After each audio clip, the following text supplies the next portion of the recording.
The wind came screaming down from the mesas, carrying dust and the smell of iron. Evening bled across the horizon in bands of rust and violet, painting the prairie in colors that belonged more to a dying fire than to the sky. Somewhere in that lonely expanse, a single rider urged his horse toward a line of cottonwoods that marked the river. Ethan Cole had been many things in his 40 years scout.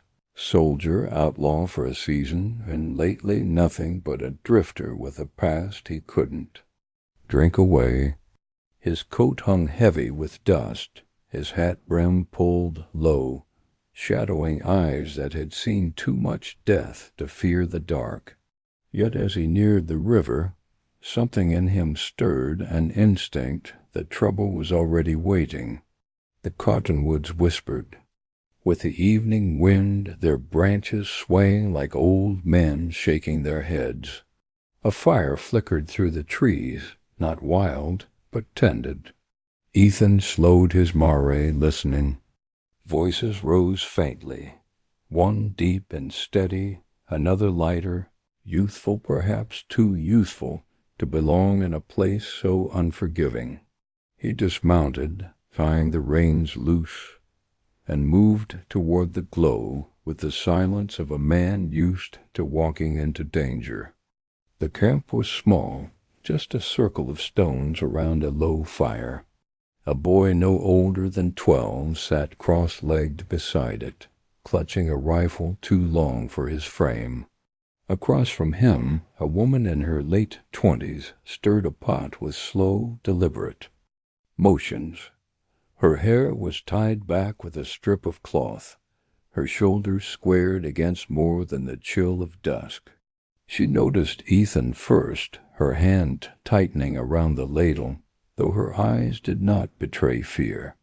"You're a long way from town," she said. Her voice was low, worn with the edge of someone who had been speaking only when necessary. Ethan tipped his hat. "So are you." The boy raised the rifle, though the barrel wavered like a sapling in the wind. "Don't come closer," he warned, bravado cracking in his throat. Ethan didn't move. He studied the lad too young to be alone out here, too young to have that kind of steel in his eyes.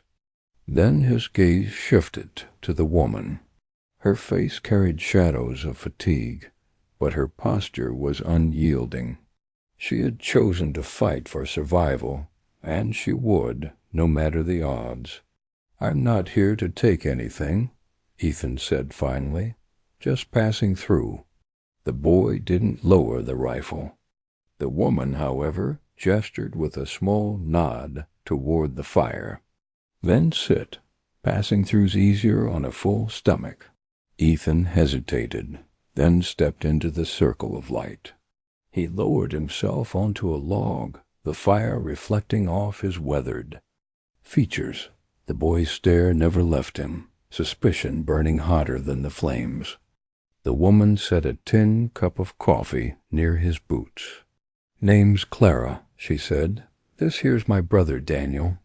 Ethan wrapped his hands around the cup, the warmth seeping into fingers stiff from the reins. Ethan Cole. Clara studied him, her eyes sharp in the firelight. "Cole," she repeated. "Heard that name before." Ethan didn't answer. The fire popped, sending sparks upward like fleeting stars. Silence stretched between them, thick as the dust on the trail.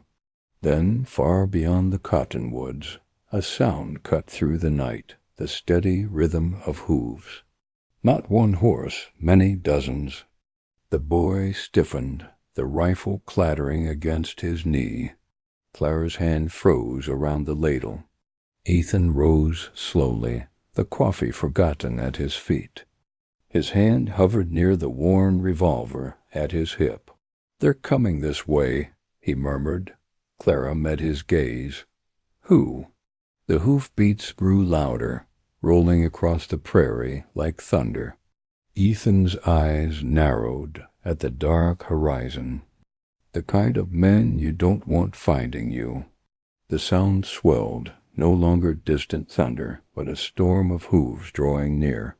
The horses moved with purpose, not the ragged gallop of strays, but the disciplined beat of men riding together.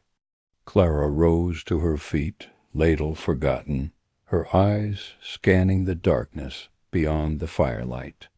Daniel clutched the rifle tighter, knuckles pale in the glow. Ethan's stance shifted, calm but coiled, like a man who had stood on this precipice. Before caught between fight and flight, with nothing left but the choice of where to die. He tilted his head, listening. Riders, at least 15, maybe more. They know where you are. Clara's jaw tightened. Then they're not here by accident. The boy's voice cracked. Who are they? Ethan didn't answer at once. His gaze cut through the trees toward the open prairie. Lantern light flickered in the distance, bobbing with the rhythm of horses. He exhaled sharply through his nose. Barton's men, he said finally. The name hit Clara like a blow. Her lips pressed thin, color draining from her face. Barton. Ethan caught the tremor in her voice. You know him. I know. Enough, she muttered. He owns half the cattle drives between here and San Miguel. The law bends when he speaks. And when it doesn't, Ethan added grimly, he bends it himself. The boy looked between them, confusion sharpening into fear. Why would he come here? For us. Ethan's eyes lingered on Clara. She avoided his gaze, staring into the fire as though it might burn away her secrets. Whatever the reason, Ethan said, we don't have long. The hoofbeats were close, now too close. Shadows broke across the ridge line, riders fanning out, their silhouettes tall against the bruised sky. The flicker of torches painted the prairie in molten gold. Daniel gasped, the sound too loud in the silence.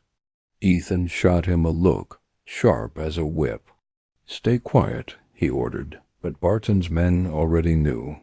One rider dismounted, torch held high, scanning the tree line.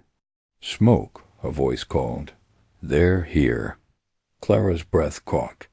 Ethan's hand dropped to his revolver. He stepped slightly forward, placing himself between the fire and the boy. The instinct wasn't conscious. It was simply what he did. The riders closed in, 20 maybe, circling like wolves around a wounded deer. Their leader pushed forward broad shoulders under a black duster, hat low, torchlight glinting off a silver belt buckle shaped like a coiled snake. His voice carried over the crackle of fire and hoofbeats. Evenin', folks. Clara's. Grip tightened on her skirt. Daniel raised the rifle, arms shaking. Ethan's voice cut low, steady. Don't, he warned the boy. The leader reined his horse closer, the torchlight spilling over his face. Deep lines carved his cheeks, and a scar ran from his brow to the edge of his jaw like lightning frozen in flesh. He smiled, but there was no warmth in it. Well, well, he drawled. If it isn't Clara Dyer, thought you might be smart enough to keep running. Guess I gave you too much credit. Clara's chin lifted despite the fear in her eyes. This land isn't yours, Barton. Barton's smile widened, cruel as a trap snapping shut. Out here everything's mine. Land, cattle, law. His gaze slid toward Ethan, sizing him up. And whoever that is? Ethan didn't flinch, just passing through. Barton's eyes narrowed, the smile thinning. Not any more, friend. Not any more. The fire hissed as Barton's horse stepped closer, the animal's breath clouding white in the chill night air. 20 riders spread in a wide half-circle, shadows shifting with the flames, rifles glinting beneath their coats. Clara stood tall, though Ethan saw the tremor in her shoulders. Daniel pressed the rifle to his chest, eyes wide but unyielding. Barton's gaze lingered on Clara. "You've got nerve hiding out here. Thought you'd make a life beyond my reach." His smile bent into something darker. "The West doesn't forget its debts, Clara, and neither do I." Ethan shifted his weight, hand grazing the worn grip of his revolver. His voice came low, calm, but edged. "She doesn't owe you a damn thing." Barton turned his head slowly, eyes fixing on Ethan. The scar on his face caught the firelight, jagged and pale. "And who are you to speak for her?" "Name's Cole," Ethan replied flatly. Something flickered in Barton's eyes, recognition, maybe, or just surprise. "Cole," he muttered. Then louder, "Ethan Cole." The soldier turned gun hand. "Heard you were rotting in a border town grave by now." "Not yet," Ethan said. The air tightened. Several of Barton's riders shifted uneasily, muttering to one another. Reputation traveled faster than any horse in the frontier, and Cole's name carried a trail of bodies behind it. Barton smirked, but his jaw ticked with restrained irritation. "Well," Barton said, spitting into the dirt, "seems Clara has friends in low places. Makes no difference." He leaned in his saddle. "She's coming back with me. Her and the boy." Daniel's knuckles whitened on the rifle. Clara stepped in front of him, her voice hard. "Over my dead body." Barton's grin spread wolfish. "That can be arranged." Before the words could hang too long, Ethan's revolver cleared leather. Gleaming in the firelight, its click silenced the night. "Careful," Ethan warned, his tone flat as iron. "Your next move might be your last." The circle of riders froze. Horses stamped nervously, breath fogging in clouds. Barton held his ground, though his smirk faltered for the first time. "You'd draw down on 20 men, Cole?" he asked. Ethan's eyes were steel. "If it keeps them alive, I'd draw on 100. The silence that followed was sharper than any blade. Flames crackled, the only sound between them. Then Barton chuckled low, slow, cruel. "You always were a fool for lost causes." He leaned back in his saddle, raising his hand. His riders pulled at their reins, tightening the noose around the camp. Clara's breath hitched. Daniel aimed the rifle, trembling but ready. And Ethan Cole, steady as the maces themselves, kept his revolver leveled at Barton's heart, knowing the prairie was about to explode in blood and fire. The prairie held its breath.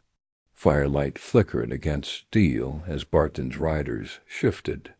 In their saddles, fingers brushing over triggers, boots creaking in stirrups. Clara pressed Daniel back a step, her arm protective, though the boy still clutched his rifle like it was the last thread between life and death. Ethan's revolver never wavered. His voice was low, steady, a whisper that cut sharper than any shout. "First man who twitches dies." For a heartbeat no one moved. Then a rider to Barton's left snorted, spat into the dirt, and muttered, "He's bluffing." His hand twitched toward his holster. The night erupted. Ethan's gun thundered once, flame lighting his face like lightning on stone. The rider pitched backward out of the saddle, a cry strangled in his throat before silence swallowed him whole. Horses reared, men cursed. Clara grabbed Daniel and dragged him down behind the log. The boy's small frame trembled, but his fingers stayed locked on the rifle's trigger. Ethan stepped forward, stance wide, revolver flashing again and again. Another rider spun from his horse. Another fell clutching his shoulder, screaming. Chaos ripped through Barton's line. Some fired back, shots cracking through the cottonwoods, sparks splitting bark. Bullets whined over the campfire, scattering embers into the night air. Clara pressed Daniel's head down into the dirt.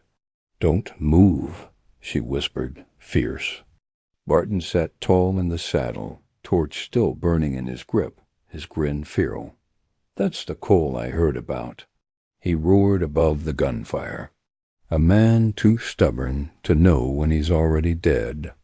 Ethan dropped behind a stump, reloading. With quick, practiced motions, his eyes cut to Clara and the boy, then back to Barton. "If you wanted me, Barton," he called, voice ringing like iron, "you should have come alone." Barton's laugh echoed over the thunder of hooves. "I don't come alone, Cole. I come with the land." He raised his arm high, torch flaring. "Burn it." 3 riders dismounted, torches flung toward the dry brush near the tree line.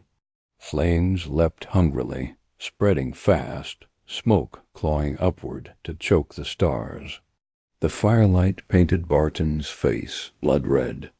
Clara coughed, eyes burning, clutching Daniel close. "Ethan," she cried, her voice breaking through the roar. Ethan's jaw set. He knew what Barton wanted, to flush them out, to make the fire do his killing. He holstered the revolver in one smooth motion, grabbed the Winchester from the log, and racked it hard. The lever clicked like a drumbeat of war. "Stay down," he growled, stepping into the rising smoke. "This ends now." Smoke curled low across the camp, thick and acrid, stinging eyes and choking lungs.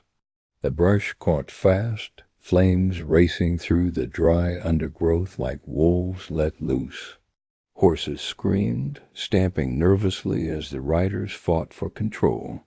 The prairie night turned red. Ethan strode through the haze, Winchester tight against his shoulder. He fired once clean, precise. A rider's torch dropped, spinning sparks as the man tumbled into the dirt. Another shot cracked, and a second outlaw clutched his thigh, wailing as his horse bolted into the dark. Barton's grin only widened, the scar on his face twisted in the firelight. "There he is," he bellowed. "The mad dog of Shiloh, still snapping at chains. Kill him." Bullets screamed back. Bark shattered above Ethan's head, showering splinters across his hat brim.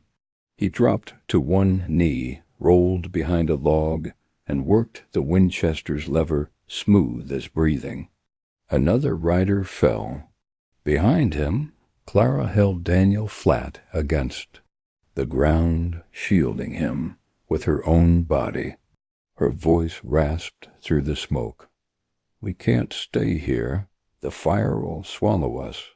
"I know," Ethan growled. His eyes flicked toward the river. Beyond the line of cottonwoods, the water glimmered faintly with moonlight, cold and swift. Cover. Escape, maybe survival. But to reach it, they'd have to cut through Barton's noose. Daniel coughed hard, choking on smoke. His wide eyes locked on Ethan. "We're gonna die, aren't we?" Ethan met the boy's gaze, fierce and unflinching. "Not tonight." He rose again, rifle bucking against his shoulder.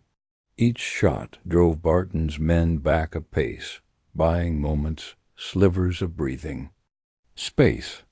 Flames crackled higher, painting the sky hellish orange. Shadows danced, some of men falling. others of more riders closing in. Barton's horse pranced nervously, but the man himself never wavered. His voice cut through the chaos like a whip. "Hold the line. He can't shoot forever." Ethan's rifle clicked empty. Smoke swirled around him, hot and choking. He threw the Winchester aside and drew his revolver again, its cylinder still heavy. His hat brim dripped sweat and ash, his jaw clenched hard. Clara's voice broke through the roar. "Ethan, the river!" His head snapped toward her, toward the boy pressed beneath her arm, toward the black tree line and the shimmer of moonlit water beyond. For one heartbeat, Ethan Cole saw the choice laid bare: stand and burn with his gun, or carve a path to life through fire and steel.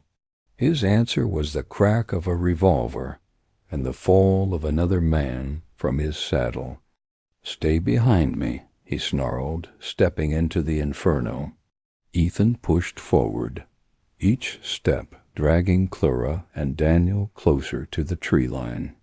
His revolver barked in the smoke, each shot a warning that he wasn't finished yet. The riders tightened. Their circle, horses stamping and snorting, but fire had turned the prairie into chaos flames, snapping at manes, smoke-blinding eyes. "Stay low," he shouted over the roar. Clara pulled Daniel tight against her, skirts dark with soot, her face streaked with sweat and ash. The boy clung to his rifle, though his arms shook so badly it looked like the weapon might slip from his hands. Barton's voice cut sharp through the madness. "Don't let them reach that water." His torch flared high, a blood-red halo against the smoke. His horse reared, black against the burning horizon, like some devil risen from the earth itself. Two riders spurred forward, guns blazing. Bullets tore through the night. Ethan shoved Clara and Daniel to the ground and wheeled, his revolver spitting fire. One rider screamed and fell sideways from the saddle, trampled beneath hooves. The other reeled back with a cry, his shot going wild before he toppled into the grass. "Move!" Ethan barked, yanking Clara to her feet. They bolted for the tree line, Daniel stumbling between them. Sparks rained down from burning branches overhead, hissing in the snow-dry grass. The river came into view, silver and restless. Beneath the moon, the sound of rushing water cut through the gunfire like salvation. Ethan's chest burned from smoke, but he kept moving, eyes fixed on the current. Then Barton himself blocked the path. He spurred his horse forward, pistol raised, face twisted in fury. "You don't walk away from me, Cole." Ethan stopped dead, revolver leveled, Clara and Daniel just behind him. The two men stared across the short distance, smoke swirling between them, fire snapping at their silhouettes. "Get the boy and his sister to the river," Barton growled, eyes never leaving Ethan's, "or I'll put him in the dirt myself." Clara's hand clutched Daniel's arm, her nails digging into his sleeve.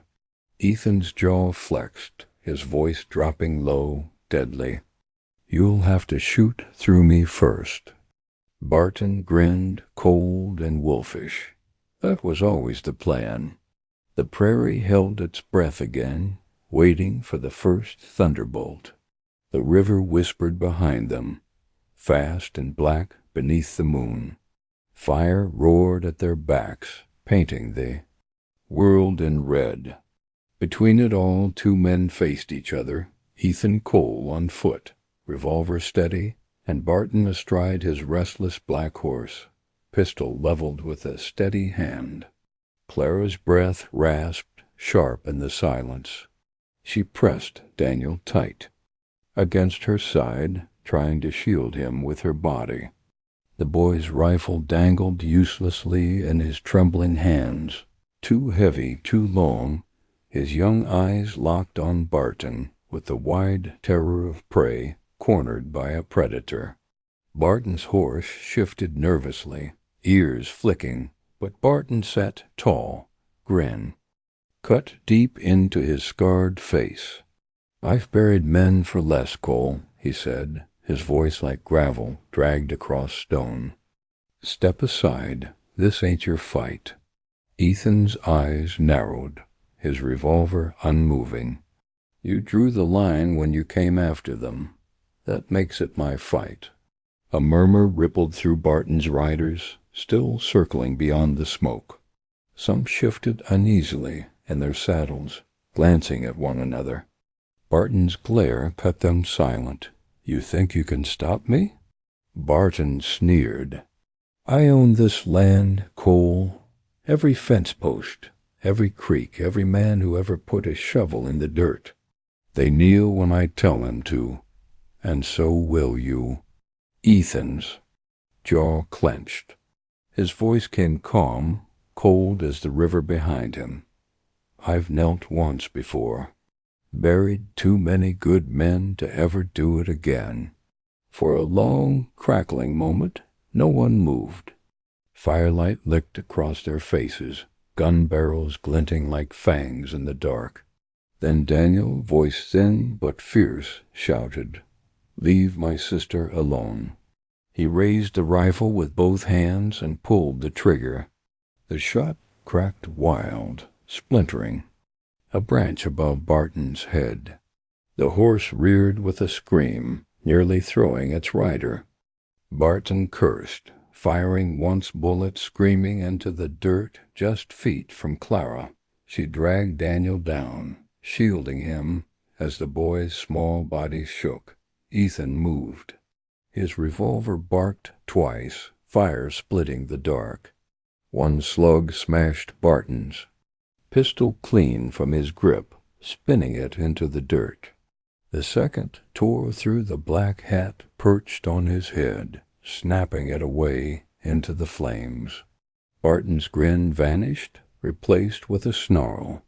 His hand clawed for a knife at his belt, steel, flashing red in the firelight. Ethan stepped forward, revolver still trained on Barton's chest. His voice was a growl that carried over fire and river both. "Try it, Barton. See if you live long enough to bleed." The knife gleamed in Barton's fist, long and curved, its edge catching the firelight like a shard of hell itself. His horse stamped and snorted beneath him, nostrils flaring with smoke, but Barton sat like stone, eyes locked on Ethan. Around them the riders shifted uneasily. The fire was spreading fast, snapping at dry brush, throwing sparks into the night sky. The circle that had once trapped them now began to feel like a cage closing in on Barton's own men. Some glanced toward the river, others toward the flames, but none dared move without Barton's word. Clara clutched Daniel against her, whispering into his hair, don't look, baby." Her eyes, though, stayed fixed on Ethan, on the lone figure standing between them and death. Barton's grin returned, sharp as broken glass. "You always did talk big, Cole, but when it comes to steel, words don't matter." He raised the knife, ready to leap from the saddle. Ethan's revolver stayed locked on his chest. His voice was calm, colder than the river at their backs. "You step off that horse, Barton, and you'll never get back on." The silence that followed was unbearable. Even the fire seemed to wait. Barton's eyes flicked to Clara, then Daniel, then back to Ethan, calculating. For the first time, a trace of doubt slipped into his hardened face. Then a shot rang out, not from Ethan, not from Barton, from the trees. A rider behind Barton toppled sideways with a scream, rifle spinning from his hand. Confusion ripped through the circle. Another shot cracked, dropping a second outlaw. Shouts erupted. Barton wheeled in fury. "Who's there?" From the shadows beyond the burning brush, figures emerged, 3, then 5, rifles raised, moving low and deliberate. Their coats were worn, hats pulled low, but their aim was true. One of Barton's men shouted, "It's the town folk." They followed. Panic surged through the riders. Horses bucked, smoke choking their lungs. Barton's men scattered, some firing wildly into the dark, others spurring their mounts toward open prairie. The trap collapsed in chaos. Barton snarled, eyes snapping back to Ethan. "This isn't over." He spurred his horse hard, breaking from the circle and vanishing into the smoke with 2 riders on his heels. Ethan lowered his revolver, but didn't. "Relax." His eyes tracked the shadows until Barton disappeared beyond the ridge. Only then did he turn back to Clara and Daniel. The boy trembled against his sister, tears streaking soot down his face. Clara's gaze met Ethan's, heavy with exhaustion and something else trust, fragile but real. Ethan holstered his revolver, voice rough. "We've got minutes before." He rallies. "We move, now." The river roared behind them, silver and merciless. It was no place for safety, but it was the only way left. The river churned black under the moonlight, froth glimmering like scattered silver coins. Its voice was a steady roar, deep and unyielding, promising both escape and death. Clara stared at it, clutching Daniel's hand so tight her knuckles whitened. "We'll drown," she whispered. Ethan checked the current with a quick glance, gauging its pull. Better the river than Barton's noose. He stepped forward, tugging at the mare's reins. The horse resisted, nostrils flaring at the water's bite, but Ethan coaxed her steady. "She's strong enough. She'll carry him across." Daniel swallowed hard. "Carry me?" Ethan crouched, steadying the boy with a hand on his shoulder. "Hold to the saddle horn. Don't let go, no matter what." His voice was firm, but not unkind. Clara shook her head, fear rising sharp in her throat. "What about, you'll ride with me?" Ethan cut in, eyes flicking toward her. "You fall, I'll keep you up." Barton's voice echoed faintly behind them, distant but closing. Angry shouts. Riders gathering again. The time for argument was gone. Ethan boosted Daniel onto the mare's back, the boy clinging white-knuckled. "To the horn." "Go," Ethan growled, slapping the mare's flank. She plunged into the current, whinnying as the icy water rose high against her chest. Daniel's cry was swallowed by the river's roar. Clara hesitated only a heartbeat before. Ethan grabbed her arm, pulling her with him into the water. The shock hit like knives, cold, ripping the breath from her lungs. She gasped, kicking wildly, until Ethan's arm locked tight around her waist. "Easy," he barked.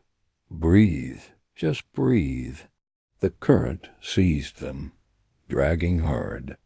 Ethan's boots slipped against hidden rocks, the water surging higher, tugging like claws at his coat. Clara clung to him, coughing, her face pale in the moonlight. "Hold on," Ethan shouted. The river tore at them, spinning, dragging, but his grip never faltered. His revolver and rifle were gone to the current, now only his strength, and the dark water remained. Ahead, Daniel's mare fought desperately, hooves thrashing, nostrils flaring. The boy clung tight, teeth bared in terror, but the horse drove on, muscles straining against the torrent.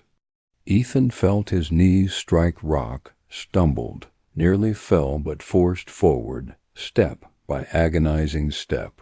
His lungs burned, his arms shook, but Clara's weight in his grasp gave him no choice but to fight. At last the mare lurched on to the far bank, collapsing in the mud. Daniel tumbled off, soaked but alive, scrambling on hands and knees. "Clara!" he screamed. Ethan heaved her upward with a final surge, throwing her into the shallows. Then he collapsed beside her, chest heaving, water streaming from his coat. Behind them, torches flared on the opposite shore. Barton's riders reined in hard, their fury swallowed by the river's roar. Barton himself sat his black horse at the water's edge, face a mask of rage. His voice carried across the torrent, raw with promise. "This isn't finished, Cole, not by a damn sight." Ethan lay in the mud, breath ragged, eyes locked on. The shadow across the water. His voice was low, steady despite the exhaustion. "I know." The night beyond the river was silent, broken only by the groan of water and the labored breaths of the 3 survivors. Clara lay on her side, coughing river water, her hair plastered to her face.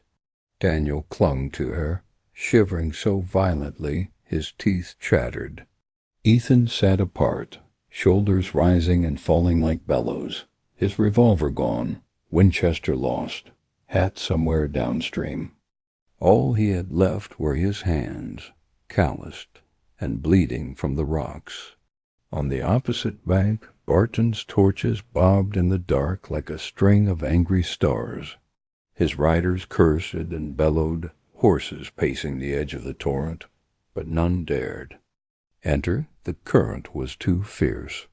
Barton's silhouette loomed tall against the fire glow of the burning prairie behind him, scar twisting with fury. He raised his knife once, a promise carved in steel, before wheeling his horse away. The torches faded one by one until only the echo of hooves lingered on the night air. Clara pushed herself up, arms shaking. "He'll come again." Ethan nodded once. "Count on it." Daniel's small voice broke the silence. "Where do we go now?" Ethan studied the tree line that stretched away from the river, black and endless beneath the stars. "North," he said at last. "There's an old mission a day's ride from here. Stone walls, fresh water. Safer than this." "Safe," Clara repeated, almost to herself. The word sounded foreign, like a prayer she didn't believe in anymore. Ethan rose slowly, joints screaming, and extended a hand to her. For a moment she hesitated, then took it, gripping hard. He hauled her to her feet, then glanced at the boy. "Help your sister with the mare. She's all we've got now." Daniel scrambled up, clinging to the reins, whispering to the exhausted horse as though the animal could understand his fear.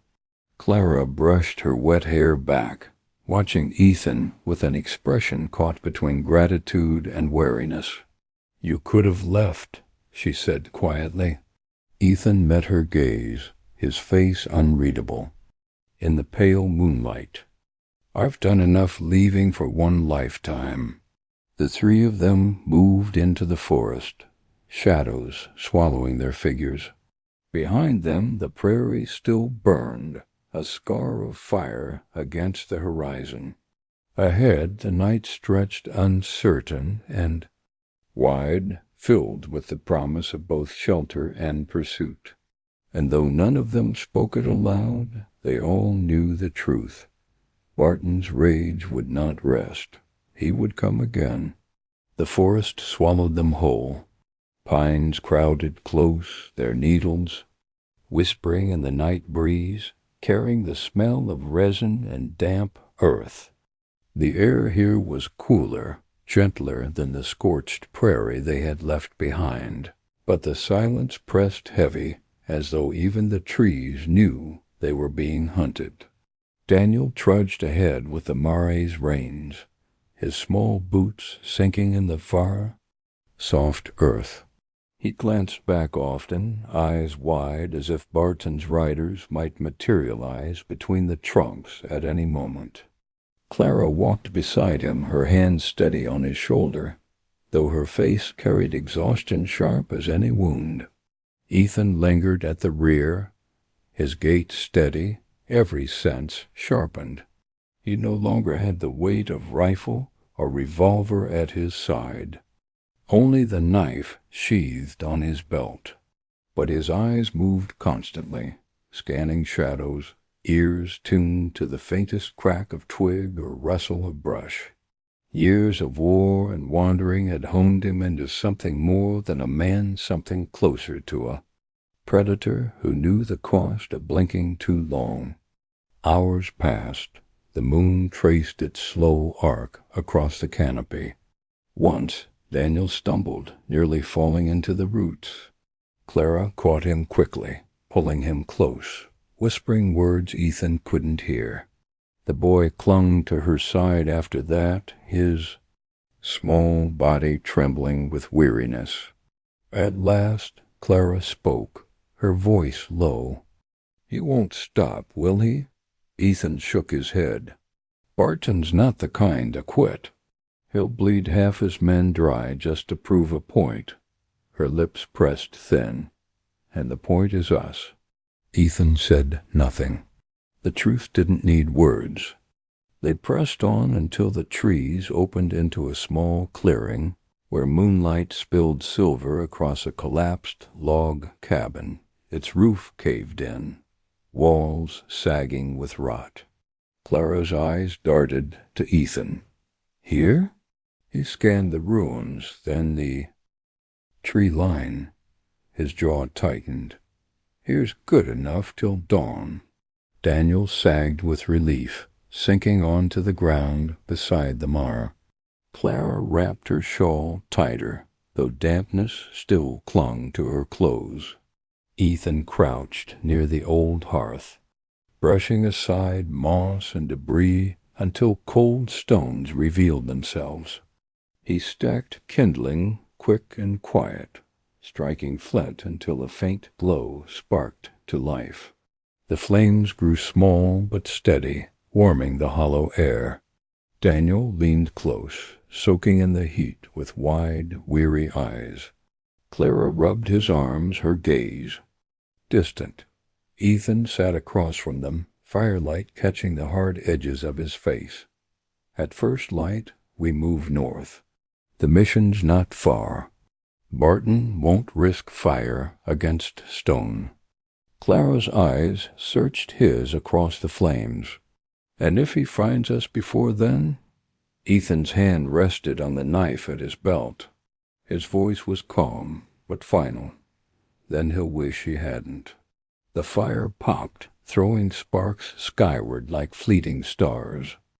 Beyond the clearing, the pines whispered again, but this time Ethan thought he heard something else beneath them, hooves, faint and far, like an echo waiting for dawn. The first light of morning bled pale across the pines, a cold gray that made. Every shadow stretched long and sharp. Ethan had not slept. He sat against the rotting wall of the cabin, knife across his lap, eyes fixed on the tree line. Every crack of branch, every flutter of bird wings pulled his hand tighter to the hilt. Clara stirred by the fire, her shawl drawn close around her shoulders. Her face looked older in the dawn lines of exhaustion, carved deep by smoke, fear, and years she had not lived yet. Daniel slept curled beside her, one small hand still gripping the mare's reins as if afraid she might vanish too.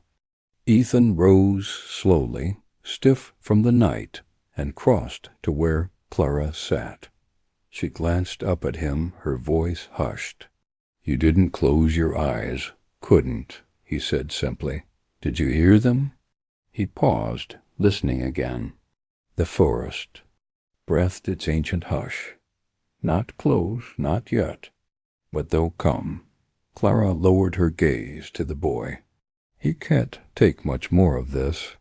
Ethan followed her eyes. Daniel's face was pale, his lips dry, but the boy still clung stubbornly to the rifle, even in sleep. Ethan crouched, adjusting the blanket over him. He's tougher than he looks. The boy stirred then, blinking awake. Did they find us? Not today, Ethan said firmly. Daniel sat up, rubbing his eyes. Then tomorrow? Ethan met his gaze, steady and unflinching. Then we'll be ready. The boy's jaw clenched, small and determined. Clara reached for his hand, squeezing gently. We move soon, she told him. Ethan says the mission's close. Daniel nodded, though fear lingered behind his eyes. He looked at Ethan again. Will you stay with us? Ethan hesitated. He had always been a man of departures, a figure passing through storms and leaving only tracks behind. Yet here, in the clearing, with the boy's hand clutching his sister's and Clara's eyes fixed on him, the question pressed heavy. I'll stay, he said at last, the words sounding like a vow carved into stone. Before Clara could speak, a crow cawed harsh from the trees. Ethan's head snapped up. He moved to the edge of the clearing, crouching low, scanning the brush. Their hoof prints, fresh, mud-pressed, deep, still damp. At least 3 riders, passing not long before dawn. His gut twisted. Barton's scouts. He returned to the fire. His voice clipped. We ride, now. Clara gathered Daniel quickly, her hands shaking as she pulled him to his feet. Ethan tightened the mare's girth, eyes never leaving the dark spaces between the trees. The forest felt closer now, every whisper of wind hiding pursuit. Barton's men were out there, and with each mile north, the mission seemed less like safety and more like the last hope of people running out of chances. The forest closed in tighter as they moved north, the pines rising like dark sentinels above them. The mare plodded forward, burdened but obedient, her breath steaming in the cool morning air. Daniel rode slumped against the saddle horn, his eyes half-lidded with exhaustion. Clara walked beside him, one hand steady on his leg, the other clutching her shawl. Ethan kept to the rear, knife at his belt, eyes cutting through every shadow. He felt it in his bones, the kind of silence that wasn't natural. Birds should have been calling. Squirrels should have been rustling. Instead, the forest listened. They came upon the tracks mid-morning, hoof prints in the soft loam fresher. Then he liked. Ethan crouched, touching the impression. The mud still glistened. Less than an hour, he muttered. Clara's face paled. They're hunting us. They've been hunting us since last night, Ethan replied. He rose, eyes narrowing. Down the trail. But now they're close. Daniel gripped the reins tighter. What if they catch us? Ethan met his gaze, calm and sharp. Then we don't let them. The boy swallowed but nodded. They pressed on, the trail narrowing between thick underbrush. Sunlight lanced through the canopy and pale beams, dust motes swirling like ghosts. Ethan's ears caught it first. Faint crack of a twig, deliberate, not wind. Then another opposite side, his jaw clenched. Clara, he whispered. Take the boy, move. Her eyes widened, but she obeyed, urging the mare forward, deeper into the path. Ethan slid into the trees, crouching low, knife in hand. His pulse slowed, steady, the way it always did before blood spilled. A figure emerged between the pines, a rider dismounted, rifle slung low. His hat brim shadowed his face, but the scarred snake brand on his coat was unmistakable. Barton's mark? He moved quiet, too quiet, scanning for tracks. Ethan waited, patient as stone. When the man stepped past his cover, Ethan struck. The knife slid fast across the outlaw's throat, the only sound a wet gasp before the body crumpled, soundless to the earth. Another voice called softly in the distance, "Jeb, you see him?" Ethan wiped the blade on the dead man's coat, crouching low again. Two more shadows moved through the brush. His grip tightened. Behind him, Clara's whisper broke faintly through the trees. "Ethan?" He didn't answer. His eyes stayed locked on the hunters fanning through the woods. The noose was tightening. Again, the two riders moved slowly through the underbrush, rifles ready, their boots crunching faintly on pine needles. One lifted his hand, signaling the other to fan wider. They were closing the circle. Ethan knew it well. He had done the same in another war and another forest, when men wore blue or gray, and the land itself drank the blood of both. He crouched low beside the fallen body of the scout, hand firm on the hilt of his knife. His breath came quiet, controlled, like a wolf waiting for the herd to drift closer. One outlaw drew near, muttering under his breath, "Tracks lead this way. Barton have our hides if we—" Ethan moved. Silent as shadow, he lunged, dragging the man into the brush before. The words could finish. The knife struck deep. The outlaw struggled only a heartbeat before going limp, eyes wide with the last flash of shock. Ethan lowered him gently, letting the forest swallow the sound. The second outlaw heard only the rustle.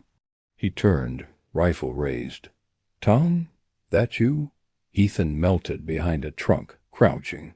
The man took two cautious steps forward, eyes searching. His rifle muzzle swept side to side. He muttered again, voice tight. "Tom." Ethan scooped a pinnacone and tossed it hard into the brush opposite.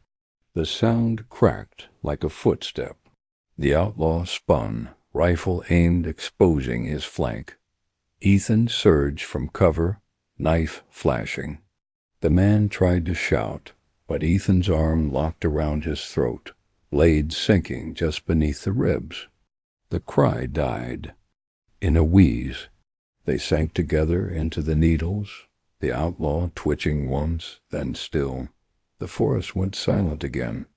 Ethan crouched low, scanning for movement, for more, but none came. He wiped the blade clean, his jaw set, eyes hard. Barton's. Men would find the bodies eventually. By then, though, the three of them had to be far from here. He returned to the path where Clara clutched Daniel close against the mar, her face pale. "Ethan, they're done," he said, his tone flat but steady. Two less to follow. Daniel's eyes were wide, staring at the blood on Ethan's sleeve. You killed them." Ethan crouched before him, meeting his gaze with unflinching calm. "If I hadn't, they would have killed us. That's the only truth out here." The boy swallowed, his lip trembling, but he nodded slowly, as though forcing himself to understand. Clara's voice broke the silence, low and rough. "How many more will he send?" Ethan rose, eyes turning north. "As many as it takes." He adjusted the Mari's reins, his jaw like iron. "Which means we keep moving." The pines whispered above, the morning sun climbing higher, and though the forest seemed endless, Ethan felt Barton's shadow stretching longer with every step they took. The mission's stone walls loomed gray in the fading light, their edges, softened by ivy and years, a fortress older than most men alive. For Clara and Daniel it was a promise of safety. For Ethan it was a line in the sand. They had run far enough. Inside the courtyard, townsfolk who had taken shelter here whispered nervously.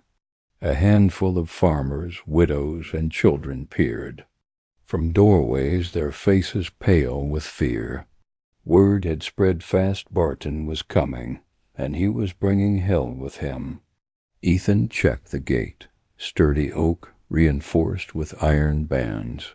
It would hold against the first rush, maybe two. But not forever.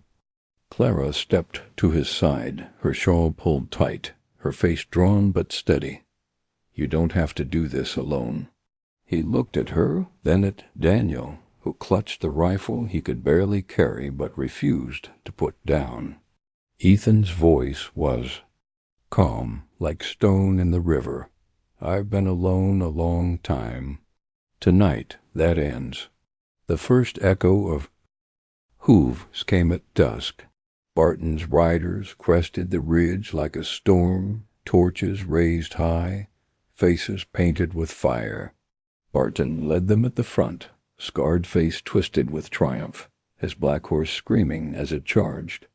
The gate shook with the first impact. Wood groaned, villagers cried out. Ethan stood tall on the wall, rifle borrowed from a farmer braced against his shoulder. He fired, the shot cracking through the night. One rider toppled. Another fell moments later. Barton bellowed for his men to press harder. The second wave came. Torches arced over the wall, flames biting at dry hay and timber. Clara and two others smothered them with wet blankets, coughing in the smoke. Daniel reloaded for Ethan, his small hands clumsy but determined. Here, he shouted, thrusting the rounds forward. Ethan took them, chambered fast, and fired again. Another rider fell screaming into the dust, but still they came. Barton's roar carried above the din. Cole, you think you can hide behind stone? I'll tear this place down to its bones.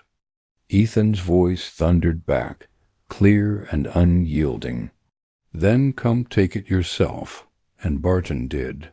He spurred his black horse, driving it through the broken gate as it splintered under the third charge.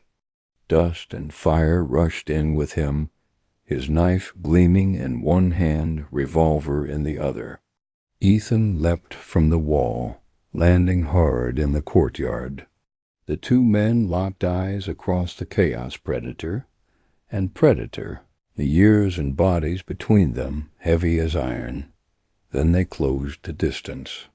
Barton's knife slashed, Ethan's revolver barked. Sparks and blood filled the air. They grappled like beasts, fists and steel striking in brutal rhythm. Barton's strength was raw, his rage endless, but Ethan's was older, tempered, sharpened by loss and survival. At last Barton drove him to his knees, knife raised high. This ends with you in the dirt, Cole. Ethan's hand shot up, seizing Barton's wrist. With a twist and a roar, he drove the knife sideways into Barton's own chest. The outlaw's eyes widened, the scar on his face twisting one last time. Ethan shoved him back. Barton staggered, blood spreading dark across his coat. He dropped, the knife, his knees buckling. With a final rattling breath, Barton fell to the dust, his torch sputtering out beside him. The courtyard went silent. His riders, seeing their leader broken, broke themselves, scattering into the night like wolves without a master. The torches faded, the hooves dwindled.